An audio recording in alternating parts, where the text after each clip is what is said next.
नमस्कार, आप देख रहे हैं बिहार तक। मैं हूं आपके साथ सुकन्या सिंह। पप्पू यादव जो लगातार जमीन पर रहकर चाहे पटना बाढ़ हो या फिर कोरोना काल, उसमें लगातार काम कर रहे थे। इन सब के बीच काफ़ी पुराने मामले में पप्पू यादव की गिरफ्तारी हो जाती है और जिसके बाद पॉलिटिकल बयानबाजी का भी दौर चलता है। जाते जाते जेल जब पप्पू यादव जा रहे थे तो कहते हैं कि मैं तो जेल जा रहा हूं। यहाँ से लालू प्रसाद यादव और तेजस्वी यादव जो हैं लोगों की मदद के लिए आगे आए। लेकिन जब पप्पू जेल चले जाते हैं, आरजेडी से पप्पू यादव के बारे में कुछ पूछा जाता है तो वो कहते हैं कि ये व्यक्ति तो बीजेपी का एजेंट है। और जब बीजेपी से कुछ पूछा जाता है तो बीजेपी वाले कहते हैं कि ये व्यक्ति तो आरजेडी का एजेंट है। पप्पू यादव और तेजस्वी यादव में मैच फिक्स है। और ऐसे में आम लोगों के जहन में ये सवाल उठता है, क्या वाकई पप्पू यादव किसी के एजेंट हैं? अगर एजेंट नहीं है तो फिर बार बार एक कोशिश आरजेडी और बीजेपी की तरफ से क्यों चल रही है इनको एजेंट बताने का? इस पूरी कहानी के बारे में आपको बताएंगे। इनसाइड स्टोरी क्या है, आखिर क्यों पप्पू यादव को जो राजनीतिक दल हैं, चाहे आरजेडी हो या बीजेपी हो, एजेंट प्रूफ करने में क्यों जुटी हुई है, इस पर भी जानकारी आपको देंगे। वीडियो को अंत तक ज़रूर देखिए। लेकिन सबसे पहले आपको आरजेडी और बीजेपी का बयान सुनाते हैं, जिसमें आपको पता लग जाएगा कि देखिए कैसे दोनों पार्टी के नेता पप्पू यादव को एक दूसरे की पार्टी का एजेंट बता रहे हैं। दो उप मुख्यमंत्री हैं, सभी जिलों के प्रभारी मंत्री हैं, कहीं कोई नहीं दिखे। लेकिन सरकार से मिलकर के कुछ लोग मदद का नाटक कर रहे थे, फोटो खिंचवा रहे थे, कुछ लोगों को मदद करके वाहवाही लेने का प्रयास कर रहे थे, सहानुभूति बटोरने का प्रयास कर रहे थे। ये भी लोगों ने देखा, ये सरकार के साथ मिली भगत है और सरकार से मिल करके ये प्रपंच रचा गया। उनके पक्ष में और उनके लिए ही काम करते रहते हैं। पहले भी उसी पार्टी के अंदर में रहे हैं। वहां उन्होंने कहा कि मैं लालू यादव का उत्तराधिकारी हूंगा, लेकिन वहां राजद के मुखिया ने कहा कि मेरा उत्तराधिकारी केवल मेरे परिवार का व्यक्ति होगा, मेरे बेटे बेटियां होगी, दूसरा कोई नहीं हो सकता है। तो पप्पू यादव जेल जाते वक्त भी तेजस्वी यादव का ही लगातार जो है से गुणगान कर रहे थे। उन्हीं को कह रहे थे कि सड़कों पर आइए, उन्हीं को जो है से कह रहे थे कि मेरे लोग, सभी लोग आपके साथ देंगे। पप्पू यादव की पूरी राजनीति आरजेडी को कैसे जो है से मजबूत करना और सरकार को कटघरे में खड़ा करना, इसी पर लगता है। एक और तो बीजेपी पप्पू यादव को आरजेडी का एजेंट बताती है, लेकिन वहीं सहयोगी जेडीयू से जब बात की जाती है तो जेडीयू पप्पू यादव के बहाने आरजेडी पर निशाना साधती है और कहती है कि तेजस्वी यादव पप्पू यादव को लेकर इनसिक्योर हैं। आरजेडी जो है पप्पू यादव की बढ़ती लोकप्रियता से इनसिक्योर हो रही है, इसलिए पप्पू यादव को बीजेपी का एजेंट बताती है। आइए सुनते हैं जेडीयू के प्रवक्ता अभिषेक झा क्या कुछ कह रहे हैं। हमने हमेशा इस बात को कहा है कि राजद एक ऐसी पार्टी है जिसने सिर्फ जात पात की राजनीति ही बिहार में की है।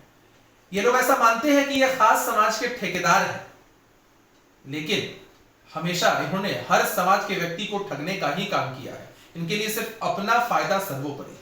और जब उस समाज से किसी और का नाम ये सुनते हैं तो इनके अंदर इनसिक्योरिटी का भाव चला आता है, अवसाद से ग्रसित हो जाते हैं ये लोग और कुछ भी अनर्गल आरोप लगाना शुरू कर देते हैं जिनमें कहीं से कोई तथ्य नहीं होता है। आपको बताएं कि आरजेडी इसलिए पप्पू यादव को बीजेपी का एजेंट बताती है क्योंकि जहां पप्पू यादव मधेपुरा, पूर्णिया के इलाके से लगातार चुनाव लड़ते हैं, वहाँ का जो इलाका है वो यादव बहुल इलाका है। और जब पप्पू यादव वहाँ से जन अधिकार पार्टी की तरफ से चुनाव लड़ते हैं या अपने उम्मीदवार को चुनावी मैदान में उतारते हैं तो वो उम्मीदवार यादव वोट बैंक में सेंध लगाता है, जिसका सीधा नुकसान जो है आरजेडी को होता है। इसलिए आरजेडी ये कहती है कि जैसे ओवैसी का इस्तेमाल करके बीजेपी जो है मुस्लिम वोट काटती है, उसी तरह पप्पू यादव का इस्तेमाल करके बीजेपी यादव वोट काटती है और पप्पू यादव की हैसियत सिर्फ वोट कटवा की है। इसलिए आरजेडी पप्पू यादव को बीजेपी का एजेंट बताती है। और साथ ही बीजेपी का एजेंट इसलिए भी कहती है क्योंकि 2015 के विधानसभा चुनाव से पहले पप्पू यादव लगातार बीजेपी से मुलाकात कर रहे थे और साथ ही उनको होम मिनिस्टर की तरफ से या होम मिनिस्ट्री की तरफ से वाई श्रेणी की सिक्योरिटी दे दी जाती है। आज के समय में जो पप्पू यादव जेल में हैं वो 2015 के विधानसभा चुनाव के दरमियान वाई श्रेणी की सुरक्षा में घर से बाहर निकलते थे। तो सवाल तो उठना लाजमी है कि आखिर पप्पू यादव पर मोदी सरकार 2015 में इतनी मेहरबान क्यों थी कि उनको वाई श्रेणी की सुरक्षा देती थी। इस पूरे मामले पर वरिष्ठ पत्रकार कन्हैया भिलारी से हमने बात की।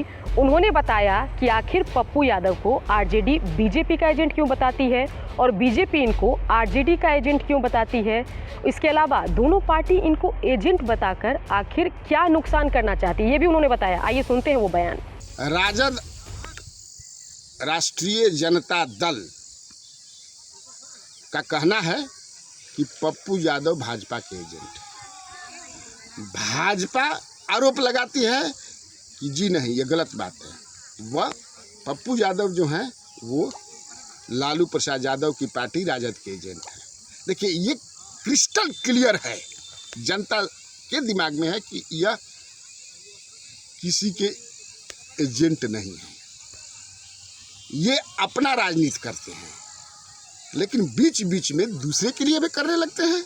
जैसे 15 के चुनाव में भाजपा के लिए करने लगे। भाजपा के कहने पर जो है ये इन्होंने अलग पार्टी बना करके और राजद का वोट काटने लगे। हो सकता है कि कभी बीजेपी राजद के भी कहने पर, लेकिन राजद का एजेंट तो ये हो ही नहीं सकते हैं। इसलिए कि जब भी ये चुनाव लड़ेंगे तो वोट बैंक का नुकसान राजद का ही होगा। फिर ये भी हो सकता है कि राजद और भाजपा में कोई अंडरस्टैंडिंग हो और उस स्टैंडिंग के बीच इनको कमज़ोर करने के लिए हम लोग इनको एजेंट के रूप में स्थापित कर दें कि इनका जो भी फॉलोइंग है अमंग द पीपुल समाप्त हो जाए। ये भी हो सकता है।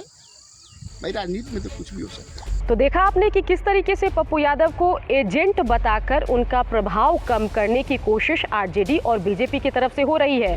वहीं जेडीयू के पप्पू यादव के प्रति सॉफ्ट कॉर्नर के पीछे क्या वजह है? क्या जेडीयू को ये तो नहीं लगता कि अगर उपेंद्र कुशवाहा घर वापसी कर सकते हैं तो कल को पप्पू यादव भी हो सकता है कि जेडीयू में आ जाए, कोई साठगांठ हो जाए।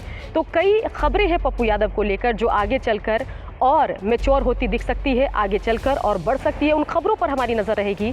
साथ ही बिहार की खबरों के लिए आप देखते रहिए बिहार तक।